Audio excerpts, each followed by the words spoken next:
The VC Show, let's go. Welcome to the VC Show presented by Caesar Sportsbook on Omaha Audio. I'm Vince Carter alongside Roz Gold-Onwude. Roz, what's going on? How was vacation, first of all? It was wonderful. It was the first family vacation our family's ever taken. And it was for my sister's 30th birthday. We went to Italy, and it was really beautiful. It was the best trip I've ever been on. It was better than any French trip I took, anything like that. We had different generations of folks. There were life lessons. There was love shared. Everything was a new experience. It was so beautiful. I come into this show, this podcast, very full. That's good. Well, you know, I get excited when we have a guest. You know, we rock together how we do it, but when we always have a guest, you know, it takes our levels to another level. So who do we have today? Oh, we've got one of the greats of the game, an NBA champion as a coach, and a NBA player, someone I've enjoyed also getting to know in my, reporting and broadcasting career. One of the most real coaches that you're going to get a chance to know. We have the head coach of the 76ers, Doc Rivers, here to join us. Doc, hey, thanks for being here. Well, it's awesome seeing both of you guys in the middle of the summer, which is kind of nice too. You know, we're all relaxed. Haven't lost a game in a while. Haven't won a game either. So, no, it's really good seeing both of you guys. I'm obviously, Vince, you know how I feel about you, man. Yes. Hated you more than I like you because you just did some bad things to my teams at times, and I didn't like that. Man, Roz, I love you. You've been great. So. Oh, I'm gonna say this, Doc. We definitely go back. Obviously, you know your family very well, your kids, but we go back further than that. And I don't know if you remember. And I'm gonna go to 1980, 81. Think about it. Okay, freshman year of college, right? Yeah. Well, Roz, you don't know. You know this, Roz. He played with my uncle at Marquette. Oh. So as a 4-year-old. I was going up to Marquette from Florida to watch Doc Rivers play as a freshman, and my uncle was a senior that year. So I was rolling up there in the cold watching them play. So I've known Doc, and my mom has always followed, obviously, Doc and all who played at Marquette at the time and who moved on professionally. So it was pretty cool now, full circle, to become a player, know his kids, play against them, obviously, all these things. So, yeah, every time I see Doc or I talk about Doc or my mom sees him, we always talk about as a 4-year-old. In 1980, I was a little kid running around in the practices with Doc in the group, just being around. So it's just pretty cool to kind of be here now. And let me just say this. His uncle cousin was a heck of a player. Oliver Lee, oh my gosh, could he play? My uncle could play, man. Yeah, he told me about it. Yeah, I'm sure he did. One of the things I really like in this show is when we talk to the guests, is hearing how they know Vince, how they reflect on knowing of him in their life. How has that been for you, Doc? You know what's cool? And I told Vince this is a funny story. Vince has already been in the NBA, maybe almost towards the end of his career. Mm-hmm. And I go and watch, and I've met Vince many times. We'd talk, but I don't think people understand when you don't coach a player or play with them, you really don't get a chance to really get to know a player from a coaching perspective or getting to know them. But I went to watch my daughter play volleyball. And I'm sitting in the gym in DeLand, right? And I'm just sitting there and I'm looking around and I see these banners. Men's high school volleyball champion, year after year after year. And I'm like, wow, I didn't even know they had a men's program in Florida for volleyball. And this older black guy was sitting next to me, and I asked him, I said, what's this about? He said, you don't know, brother? And I said, no. He's like, this is Vince Carter. Vince Carter was the greatest volleyball player to ever play in Florida. He actually said, and Vince, I don't know this, he said, when you played, the gym was packed. It was like a full house. I mean, and you just kill people. and the funny thing about it, how it started, Daytona's, like you said, we're known for races and spring breaks. and football, particularly at the time. And I walked into my gym, my high school gym one day. Obviously, as a basketball player, you guys know this. You hear the ball bouncing or something, you got to see what's going on. Well, it was volleyball tryouts, starting. So I told the guys, they were like, I bet you want to try. I was like, I'll try out, whatever. I ended up making the team, playing on the team, playing for 4 years. And I won player of the year my junior year in volleyball and all of that. So, yeah. Volleyball, just helped me outside. Everybody was like, oh, you're leaping. How did that become? It was because of volleyball. Can you imagine playing against Vince Carter in volleyball? Could you imagine playing against Vince Carter in volleyball? That would be so. I would be like, no. If I'm the other team, I was like, no, not today. I quit. I'm not playing. You were probably spiking everything. Man, I was an outside left hitter is where I started, but I started learning how to be a better passer. I really put time into it to be a very good player, and that's obviously reaped the benefits as the player of the year. But man, I was just learning how to hit from all parts of the floor, front row, back row, whatever. And I enjoyed it. So I watch it, and obviously now having a daughter as well in volleyball, so it's just like once again full circle. Doc, every time I do a show with Vince, we hear about some other level or layer of his past life. He was in the band. He's made rap music. He plays the drums. He was on the volleyball team. Vince, you were busy, bro. I just played basketball. But that's what I was going to say. So, and all of them overlapped each other. Band, volleyball, and basketball all overlapped each other. So football season, volleyball, and I was kind of taking time for all of them. And of course, basketball was the final, so I put the most focus. Luckily, it was the last of the three. But yeah, I was busy, man.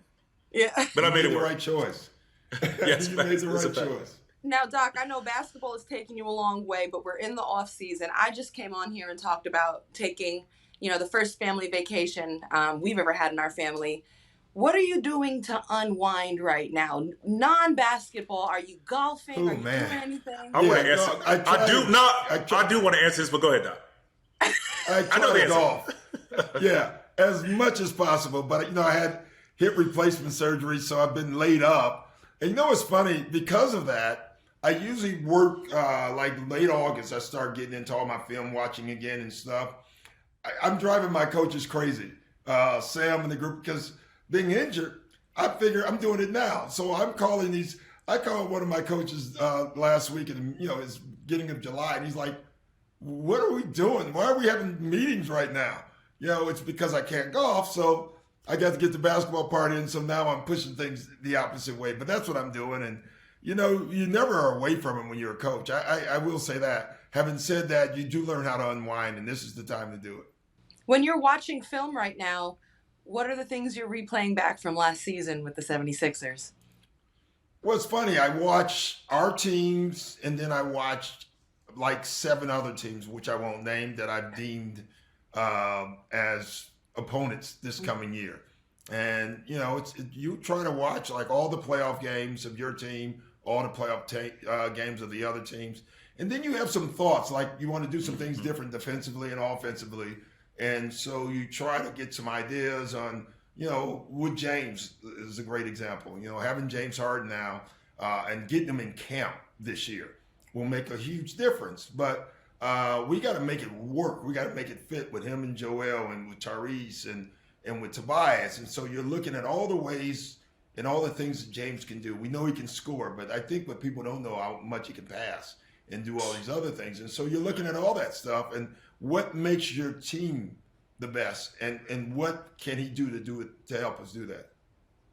I tell you what, Doc, I've been impressed. I know you spoke about James Harden, but Tyrese Maxey, I reached out to him through different channels just to let him know how proud and impressed of his game and how he was able to just stay the course through all of the bumpy times with the Ben Simmons things or whatever, and taking advantage of an opportunity that was in front of him and not let go of the ropes and never look back. That's just a prime example of a young guy understanding time and opportunity, and he didn't look back. And I thought he was one of the more consistent guys on your squad. But like, how impressed have you been prior to this successful year? The work he's put in, and I see him now on social media putting the work in to have to reach another level. So how impressed have you been with his maturity in his game? Well, he's the most impressive young player I've ever had in 21 years of coaching. So that's how impressive he is. His work ethic, Vince, is beyond belief. Many times already this summer, at least 2 or 3 times, we've had to tell him to go sit down somewhere and go relax. He works with Sam Cassell and my son Spencer as their skill development coaches, and he called Spencer 2 weeks ago because, like Ross, he went on a vacation. The difference, Ross, is this is the first vacation he'd ever been on in his life. Is what he told us, and I was like, "Wait, what?" He said, "No, I've never been on vacation." And he asked Spencer, "What do you do on vacation?" I love it. True question. Like, what do you do on vacation? And Spence was like, "You relax." And he's like, "For how long? For how many days? I mean, we're going for a week. I can't relax for a week." But that's him. That really is him. And last week he's back now in LA working out. And first thing he said is, "Vacation's too long, coach. Can't do it that long." And I'm thinking, man, I love this guy every day, every time he talks. But, Vince, is one thing I'll say about Tyrese also is his rookie year was up and down. You saw him, he struggled a lot, struggled with his shot. But you've been in the gym before with guys that never miss, but then didn't make shots in the game. And some of those guys, you're like, he'll get it. And he was one, I said it all year, like, this guy can shoot. I actually said it to the media a couple of times, and people are like, what is he? The guy shoots 20% from the three. And I'm like, no, the guy doesn't make 50 in a row and can't shoot. And you just knew eventually it would click on, and it really has. Is it time now to say, is there a big three officially right now for the 76ers? Can Tyrese be counted on in that way? Well, someone better. I know that. Either Tyrese or Tobias or, I don't know, Roz. I don't really care about the big three, big four, that all thing. It's just for me, and Vince, you know this, with a team, it's just got to work. You got to make it fit. You got to try as a coach to allow each guy to be great, but give room for the other guy to be great. It's funny, with the passing of Bill Russell, it's been talked about it, the way he talked about team. And that's one of the things that sticks with me that he told me. He always would tell me when I was in Boston, if each guy can't be great, or if only one guy gets to be great, then you'll never win. Yeah. Like, you have to allow enough room for each other to be great as well. And that's, when you watch Golden State play, that's what Steph does. You can see it on the floor. Everybody has room to be great and to buy in and give themselves to the team. And so that's what I focus on more. And as you guys know, that's the hardest part, to get guys to buy into all that. Yes. But when you get it right, you know it, and you know you're ready. What's the room to be great that you need to see between James Harden and Joel Embiid? Because it's right there, It is, but they play such different games. And so it sounds easy, but it's not. James is a guy that likes to bring the ball up and go into some ISOs. Joe was standing there on the post at the time, wanting the ball, or at the elbows. So it's going to work. It starts with the two players. I'll never forget Kevin, Paul, and Ray. When we got them in Boston, I looked up their field goal attempts. They each averaged 21 attempts a game or more. And I'm sitting in a room, and I said, guys, that's impossible, right? Like, each one of you are not going to take 21 shots a night. It's just not going to work that way. And, Kevin raises his hand. I don't need any shots. I'm good. You just show me how to win, and whatever else is left, I'm taking that. But you kind of need that, but you kind of want that to kind of work itself out. It will, because it starts with the want to. And I think these guys, you got to get them at the right time, right? You got to get them at the right time of their lives. And I think it's the right time. And Doc, that speaks a lot about, obviously, a guy like KG, who it was about winning more so than anything else, because everything else was going to take care of itself. And that's kind of like Bill Russell and Steph Curry. Winning is number one, because everything else is going to take care of itself, because they understood who they were as individual players. And now I just got to figure out to mesh with these other superstars, and we can make it work. And I think you said it right. You have to catch guys at the right time. And I truly and wholeheartedly believe that, because I think when guys first get into the NBA, and there's some guys who are like this, but they want to prove that they can score with the best, they can rebound, whatever the case may be. They're great playmakers, and it's all about that stat sheet more so than that result as a team. And you're getting guys, and when they buy in and trust who you are as a coach, that's going to happen. I mean, it's just all about having a system, and it helps you, I'm sure, when you get guys, the same nucleus of guys a couple of years in a row. It helps as well. Yeah, it does. And also, listen, I've been successful at that and I've been unsuccessful at that. I've had really good teams, record-wise. But, and everyone's looking at our team and like, man, look at these guys. But everyone, at least, when it's not a bought-in team yet, right? And so then you're going into the playoffs thinking, man, I hope we can figure this out. Even though our record's great and all that. But the greatest part about the NBA playoffs is it gets exposed. It always does. You always see it. At the end of the day, the teams that win it are always the teams that have completely bought into each other. They bought into the coach. They bought into the system. And the teams that don't often are the teams that have not. And every once in a while, you get one of those playoff series where both teams have bought in, and then it's joy. That's going to be the great series. I think it was years ago, but Miami and San Antonio, after Miami had lost and then won and then played San Antonio again, and you could see both teams. And I was like, oh, this is going to be good basketball. And you see that. But a lot of times it's just the one team, and that team wins. So is your team bought in? And if so, what are the signs that let you know it's happening? Well, everybody's bought in August. Let me just say that. Say it again. Say it for the people in the back, Doc. One more time. Say that for the people in the back. Everyone is bought in August. It's a fact, Ross. I can call a player right now. I can call a starting player right now and say, hey, listen, we're going to bring you off the bench. I'm good with whatever that, you need, coach. Whatever you need, coach. Whatever you need. I love but that, man. I do believe. I think, listen, we got to get in the camp and see. Yeah. But I really like where I think our mental is Okay, at. let me make that a better question then, because around buying in, a big part of that. Let's go back to James Harden. The first thing you said was like so real. Like, it's gonna be so nice to have him at training camp. That makes a huge difference. Oh man! And then everybody's excited and interested to see what his shape and conditioning is like. I'm curious just how much contact you've had with him this summer to talk with him, check in with him, see what he's up to. Too much. He calls me too much. You can tell him that. He really does. It's been great. He's working. He's working his butt off. I think about 9 of the guys were in town last week, and they worked out every day together. That's, Vince, when you start seeing that kind of stuff, that's the guys. That's the players getting each other. And when you see that, that's a good sign. He works out with our developing guys. They report back. He's in great shape. And he is working his butt off. I saw him about 4 days ago, and he looked great.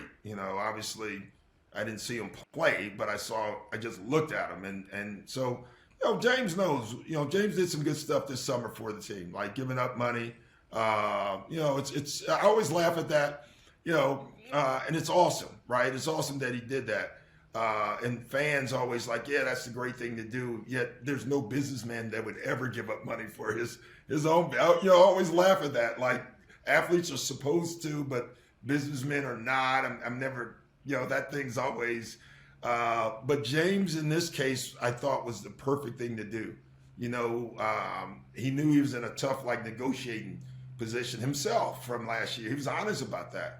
It's rare that you get the honesty that you get from him.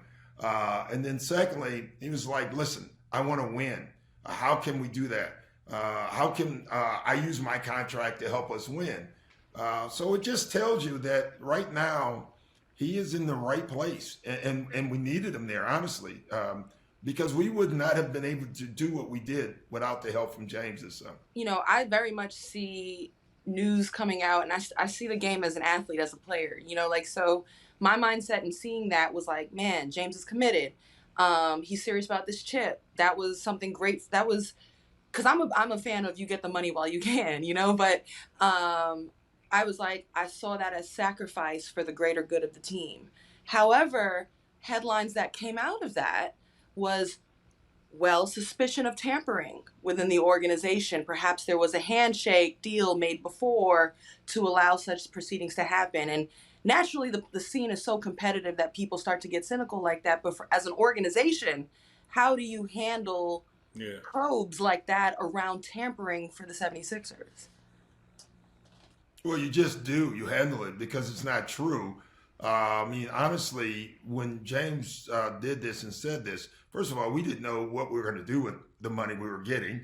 And listen, James won too, because James could have opted into a 1-year deal. Instead, we gave him 3 years. And so both parties won in a lot of ways. And, listen, it worked out for us. It worked out for James. This was not something, I guarantee you, Daryl had no idea what James was going to do. I remember talking to him on the eve of when James could opt in or out. And he's like, we got 5 hours left. I mean, that was Daryl Morey. So that tells you he had no idea. I did. Honestly, I really believed that James was not going to opt in, that he was going to try to do a longer term deal. But I didn't know. I can tell you that. That's for sure. I mean, that was kind of along the lines. I was like, does it frustrate you guys? Because that is gold for your organization, where you're a superstar player who's constantly in the media, good or bad or whatever, makes that sacrifice. Like, when you see, you're like, oh man, some of us probably like, I didn't see that coming. And he did that. And then all of a sudden it's kind of rain on your parade. Is that frustrating? I mean, like I said, I know what you said, you deal with it, but as an organization, you sit there and like, look at this, man. How can't they can't be happy for us? No, because you have 29 competitors against you, and so there's no doubt that some team, especially probably the team that we took players from, they're like, this is not fair. How did they do that? How did they do that? Yeah, that's the way it works, and I get that. I've been on it. When I was with the Clippers, we ended up getting Kawhi, right?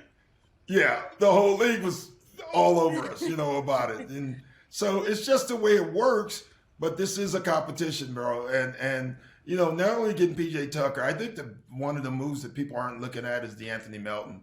I love the kid. I think he fits our DNA.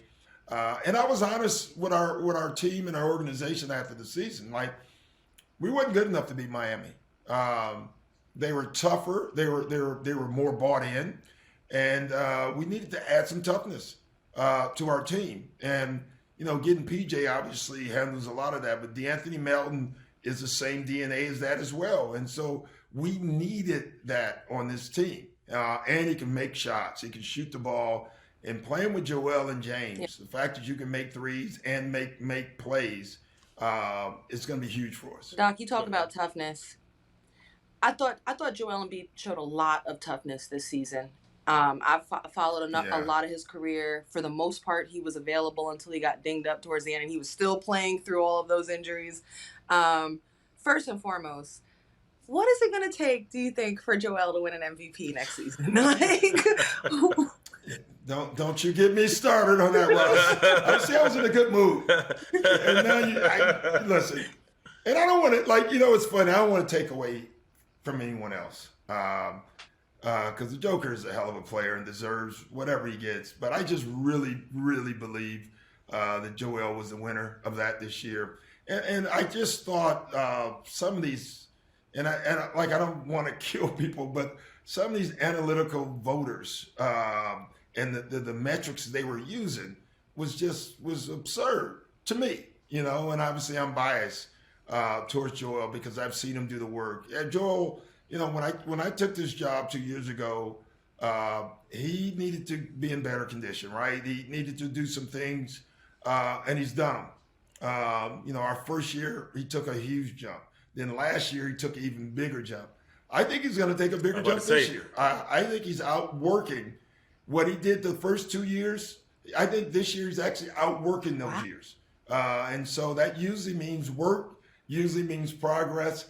Progress usually means results, and I think you're going to see an even better version of Joel. Tell you what, Doc Roz, if he has those results like he had last year, you can't deny it. Yeah. I mean, you can't deny it. Yeah, you can't deny was The wins help though, right? And that's and that's what he's done. You think about our 2 years. The first year, no one thought we would do anything, and we ended up winning the East in the regular season. Were we the best team in the East? No. Being honest, you kind of knew that, but you knew we were really good. Last year with the Ben distraction, again, Joel, this is why Joel, to me, when you look at our team, because we had that distraction all year, and Joel still lifted the team up. And then in the middle of the year, late in the year, we get James. So now we're trying to scramble and redo that. And Joel never wavered. He just kept playing. It never wavered. I want Joel to be healthy in the playoffs. That's what I want. 2 years in a row. The first year he goes down in Washington. I thought he was out when that thing happened. You remember the hyperextended knee, and he was never the same. And then this year, the getting it hit in the face was bad, but it was really his hand. He tore ligaments. He had to do surgery. And so I was shocked by that. He really gutted it out because what he had to deal with was really difficult, and he did a great job. Would you handle anything differently than next season in trying to keep him ready for playoff time? Because in the regular season, besides that bout of COVID, he was pretty available. No, I love what he did. I actually think that by playing more games, he was in better shape and in better condition for the playoffs. It just, two freak things happened. The Toronto game, we were about to close out the series. The rule is you don't take guys out until they take their guys out.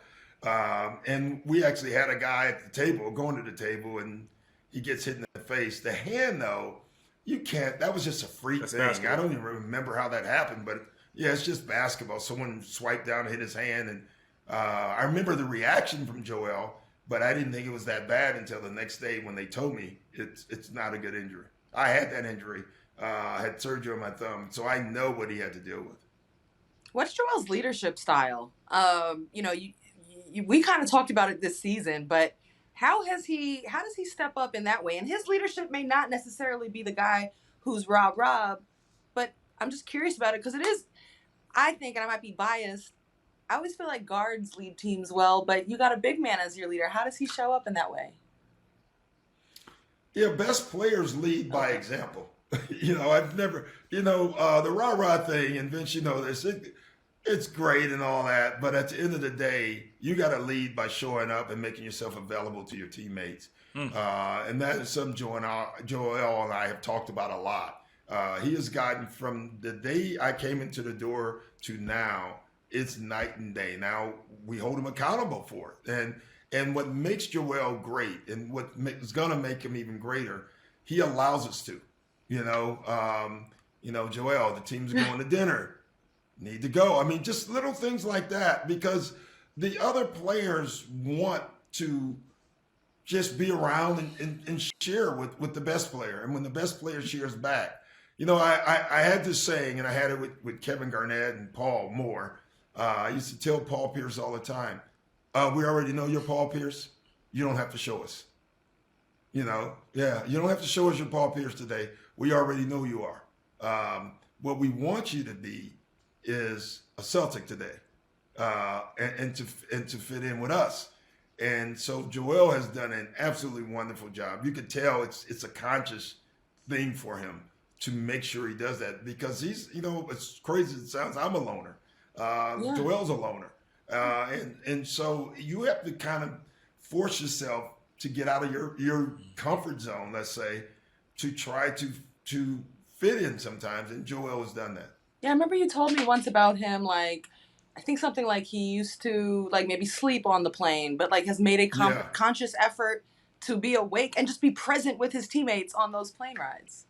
Vince, you know how important that is, right? And so, Roz, you do too. And it's funny. Now I'm almost the other way a little bit. Like, Joe, go to sleep. That's what I want to say on the plane. They all now, Joe, once, it's funny. My first year with the Sixers is the first team I've ever, and this is when I knew the chemistry was awful.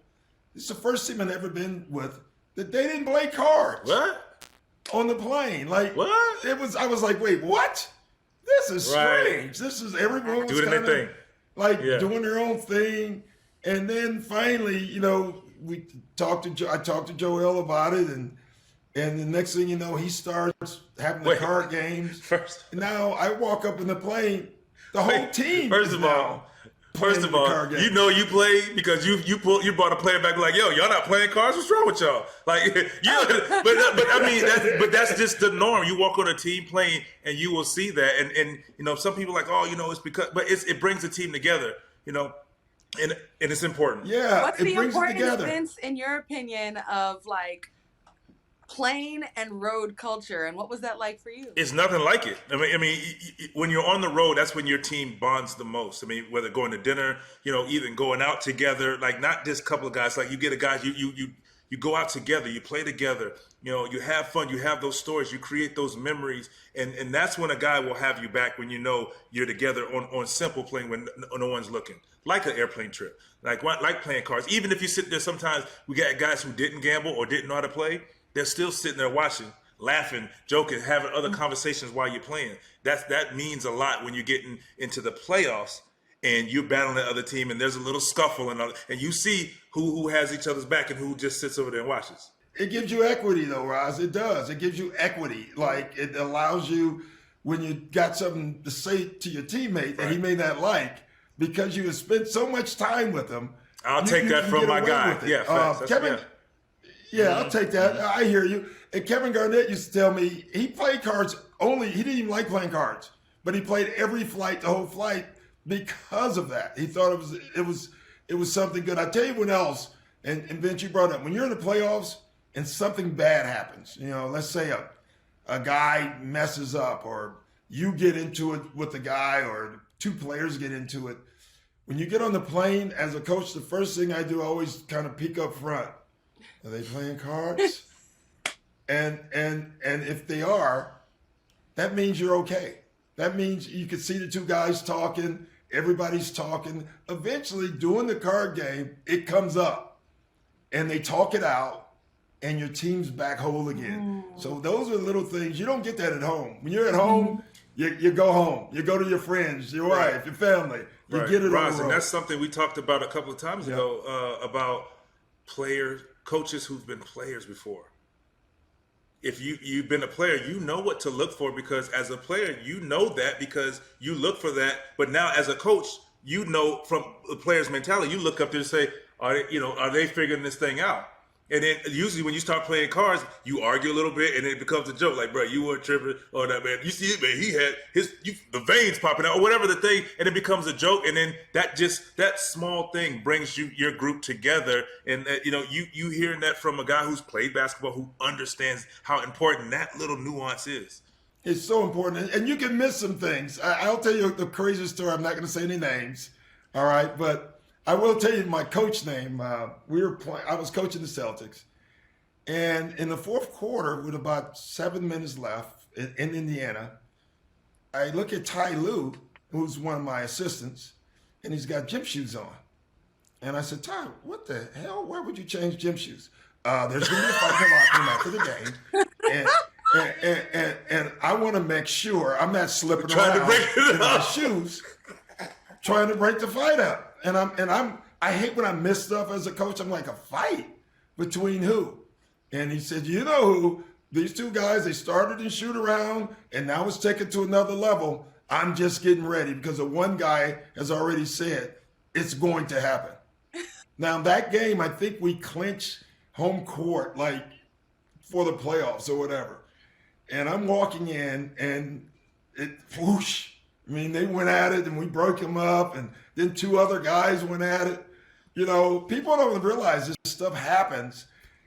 And I remember walking out, like I calmed them down, and, I wouldn't get involved. I was like, y'all, anyway, it calmed down. And I go out to talk to the media, who's right outside the door. Back then, everybody would wait outside the door. And you could hear them still arguing. And I walk out, and it's like, guys, listen to that joy in there. Just listen to the celebration in there. But if they had an accident, it was far from it. Guys like,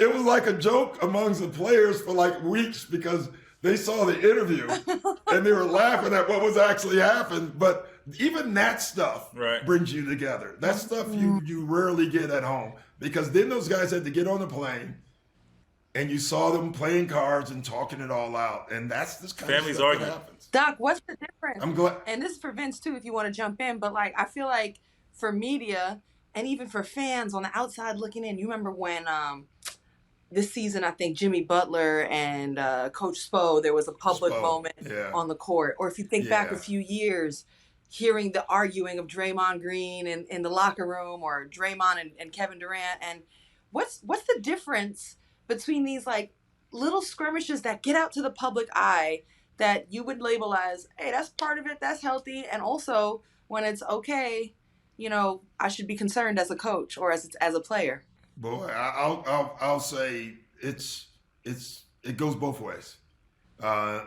Most of the time, there are little skirmishes and guys squash them, but there are times where something is said that you're, as a coach, and even when I was a player, I don't think this is going to go away. And usually when you say that, you're probably right. And those are the things can absolutely ruin your team. It may go away, but it takes some time. It may go away, but not forgotten. And that means it's going to come back, right? It's like, that's when you know your team, like everyone sees you're winning and everything's good, but you know there's a volcano that could really ruin your team at any moment. And that's what I mean by like the full buy-in. When you have a full buy-in, you don't have that. Like, even no matter what is said, it somehow worked out. When you don't have that full buy-in, those are the things that can ruin it. Hey, Doc, I got to ask you about that. So as a coach now and as a young coach, like handling these situations with players. So if you get the back and forth with a player now, it's easy to kind of be like, all right, go back and forth, say your piece and move on. But I know you as a player, as a feisty player, and so your first couple of years as a coach in going back and forth, is the response more of a challenge as a young player as it would be now? Because I know now you're like, nah, man, you young guys, whatever. But before, like young Doc, how did you handle those situations with players? Boy, it's growth, Vince, and everything is different. I'll tell you, like early on, early on, I was less patient with it at times, and I want to hit it like guys got to get together, and then you realize. I will say this generation is a little different, and they're more passive aggressive. You know, which I think makes it harder. You know, I thought I always laugh at when they say yesterday's player are better than today's player. No, they're not. I mean, it would be like saying, you know, I mean, once I retired, the league didn't get better. Of course it did. They got better because of Vince Carter. They got better because of Michael Jordan. So of course they're better players individually. But I will say, team-wise, the biggest difference to me that I see is the difference in how we talk to each other. If Dominique missed me, which he did a lot, I told him. I would tell him. And I was like, Nick, bro, listen, I'm wide the hell open. And Nick would say, I know. In Dominique fashion. You know, in Dominique fashion, but you just told each other. You know, like I here's a big thing. I lived in a generation of no cell phone. I played my whole career, Vince, up until my 9th year with no cell phone. Think about that. So when I got on the bus, you know what we were doing? We were talking to each other. We were laughing. There was nobody from the outside that can get in to tell you, man, you should have shot more, or you should have got the ball more, or what somebody on TV said. And so the best part of the teams were getting on the buses, especially as crazy as it sounds, not after the good games. The games where you got busted. You knew walking to the bus. They're gonna be it's gonna be a long bus ride.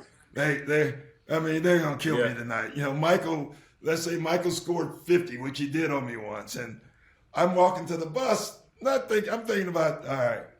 And you know what's funny, Vince? You're in a bad mood about it. You're like, because you're competitive, but you're getting on that bus thinking, man, and you can hear it. That doesn't happen today. Like, it probably does with some teams, and those teams are probably the more mature teams that can handle it, but it doesn't happen as much, and I wish it did, because I think all that kind of banter is good. And I agree, and I look at my first couple of years, well, up until my first probably 10, 11 years, so that would be Toronto and Jersey, and then social media started coming around, and like you said, cell phone became, now you can start texting on the phone, so things are different before the game, at halftime.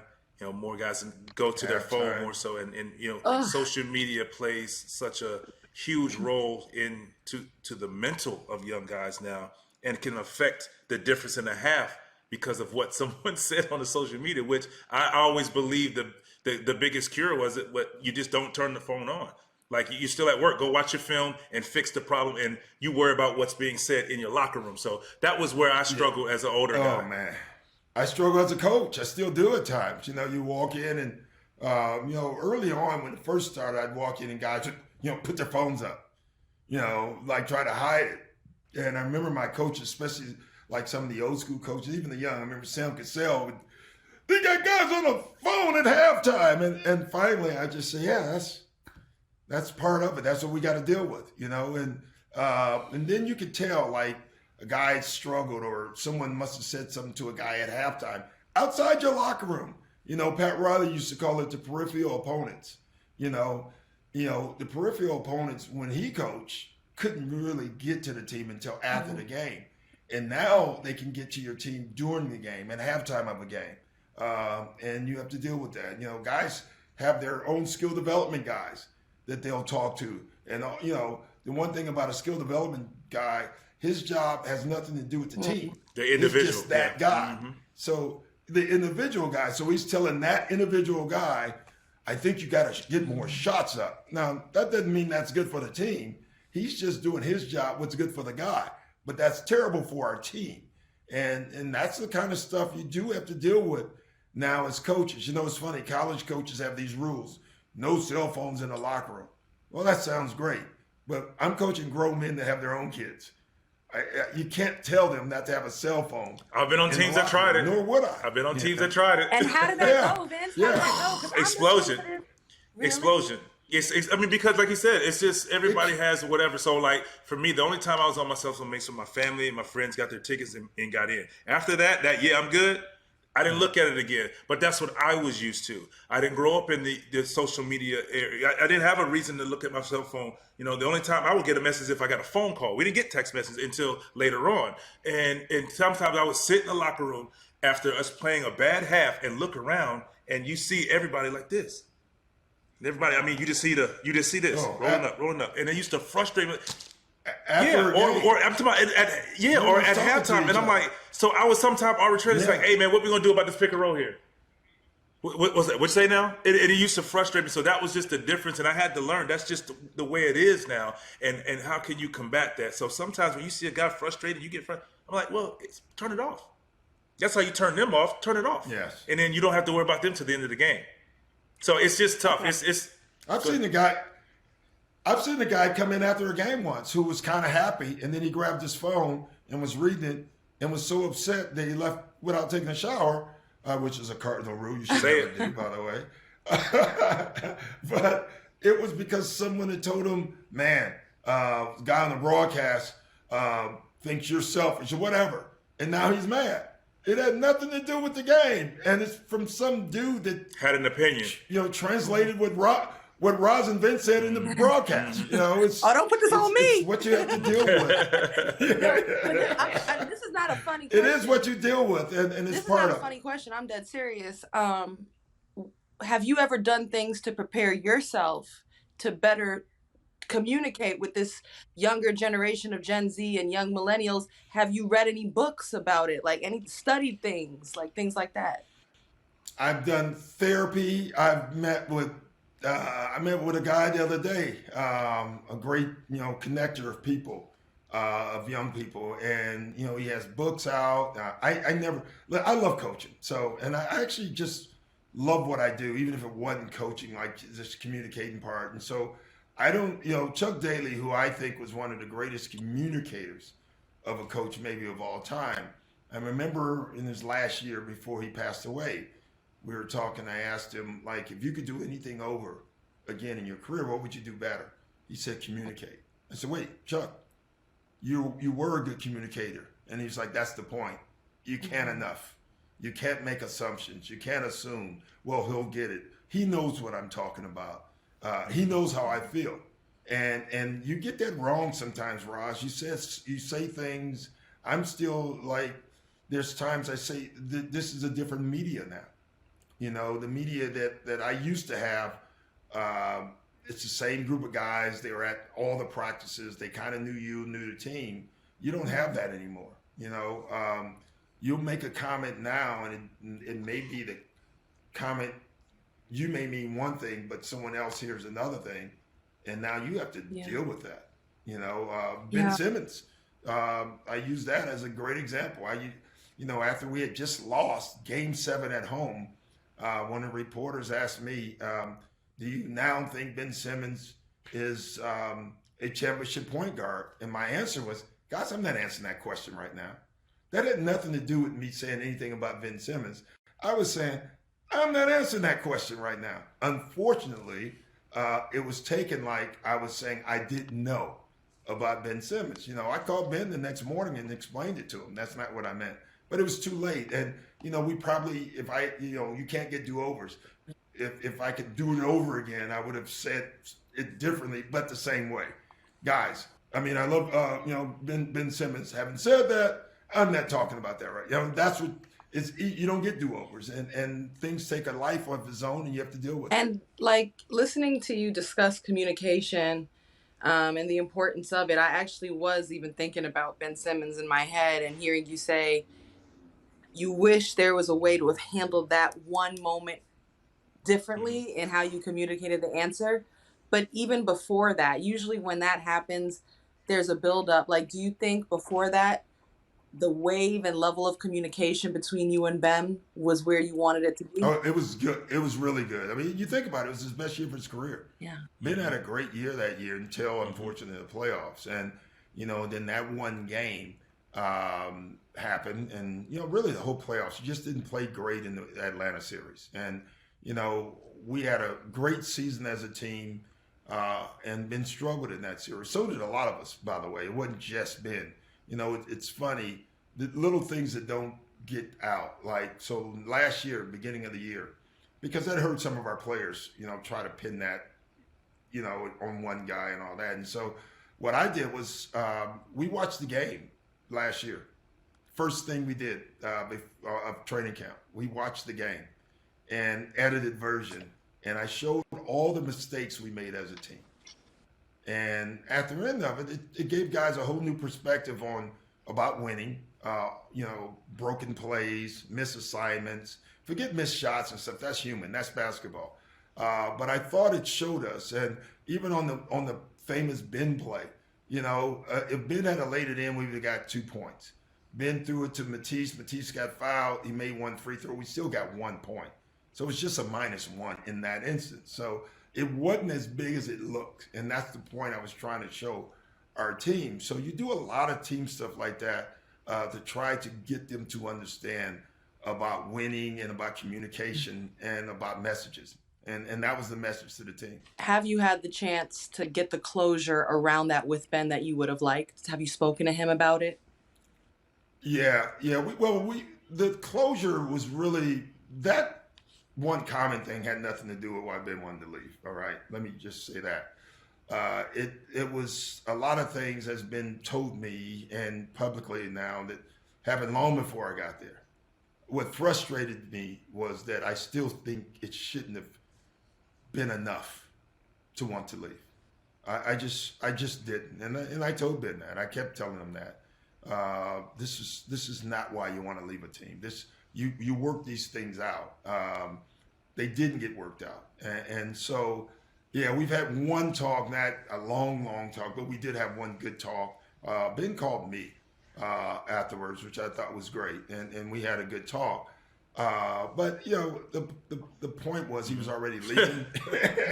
and I just really, listen, I really believed, even though 99% of the people didn't, that we could make this work with Ben and Joe and the team, because I'm built that way. That's what coaches have to do. And so I want the kid to do well. Like I don't have any like bad feelings about him. He didn't do anything wrong to me. I want most guys to do well. I really do. Now I want to kick all their butts if they're not on my team. That's the competitive side of me. But as a human being, I think we all should want Ben and all these guys to do well. Well, Doc, I want to go another route. What's it been like for you to be able to coach your son and coach against him? Because that's a dream for any coach, as to coach with his son, particularly at the highest level. And you've gotten that opportunity to coach him and play and coach against him as well. Like, what's that been for you? Like, I mean, I've heard you just talk about, and I can see you light up every time because I know you and your family and how close you guys are. But like, what's it been like, particularly coaching against him as well? Well, I'll start with coaching him. I never wanted to. Never. It's like I never thought I would. Like, it was never anything that I thought, man, I want to coach my son. That was never something I'd ever said. And I remember our GM at the time, Dave Wool, brought it up, and I actually said, no, it can't work. And obviously we did it. Austin had his best years of his career under me. I mean, he had a big year that year where he became a free agent. And, so that part was good. I don't know what coach told me, but it was brilliant. He said, listen, if you're going to coach your son, he either has to be the worst player on the team or he has to be the best player. If he's in the middle, it's an issue. And I found that to be quite true because when Austin played, he's in the middle, right? Then the guy below him thought, I should play more. The guy above, so you dealt with a little bit of that. And, the locker room stuff was okay, but I'm sure there was times guys wanted to kill me. And, Austin's sitting there. And took it out on him. Yeah. Right. And that's exactly right. Or they just, I can't imagine how difficult that part was for him. Having said that, by the end of it, and on the day that I was calling him to tell him I was trading him, it was sad. I was really like, that would hurt me. That conversation. Yeah. So, and Austin's good. Yeah. Yeah. He knew why I was calling because Sam had already told him. But Austin saved the day because I was, that was a tough one. And Austin was like, Dad, I am so happy I got the chance to play with you. Like, this was amazing for me. That's awesome. And then he said, listen, we did something that's never been done. And so thank you. And so he kind of took me off the hook. Coaching against him is interesting too because, he had one big game against us. And the competitive side of you is like, but then the father side, I know one time he made a great move, and in my mind I was like, "Man, that's sweet." I'm thinking that, but it was against me, so right. It's just not natural. I guess is the best way. But you think about it, I had to trade my son and my son-in-law so far in my coaching career. That's right. Yeah. Yeah. And the funny thing about that parallel is just that I think you were playing them and you got ejected. And yes. Austin was kind of the catalyst in trying to get you ejected. That was top five, the greatest moment to see knowing you guys like I do. So that was the greatest moment of his life. Because the backstory that I told this was that night before we were at dinner. And I said, Austin, you're a hothead, man. You got to stop arguing with the ref so much. And he was like, me? What about you? I said, yeah, but Austin, I don't get a tech. I know where to go and stop, but you keep going. I said, you're on the team with James Harden. You think they're going to give you a break? You just got to chill doing games. And the next day, he came in after the game. He's like, I was giddy with happiness. I could not believe this was happening. So he had a ball with that one. I'm glad he enjoyed it. That's good. By the way, when you trade your son is one thing. When you trade your son-in-law and your daughter gets involved, that's a whole different thing. That's a whole different thing. I bet. Y'all do. I bet you got that phone call right after. Do y'all? Oh my goodness! I didn't get a cooked meal for my daughter for weeks. It was unbelievable. That is so funny Hey. and cool at the same time. Right. Yeah, absolutely.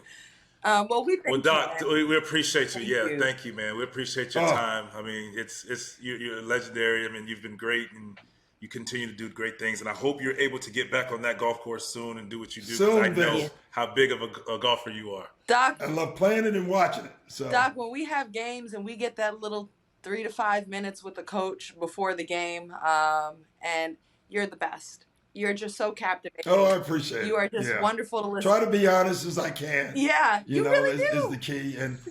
And I do. I think we should celebrate the game instead of destruct it. Yeah. And so Right. I'm a big believer in that. I think there's a lot of destruction, who to blame, what to do, and instead of celebrating these guys. And I try to celebrate our guys as much as possible. Thank you.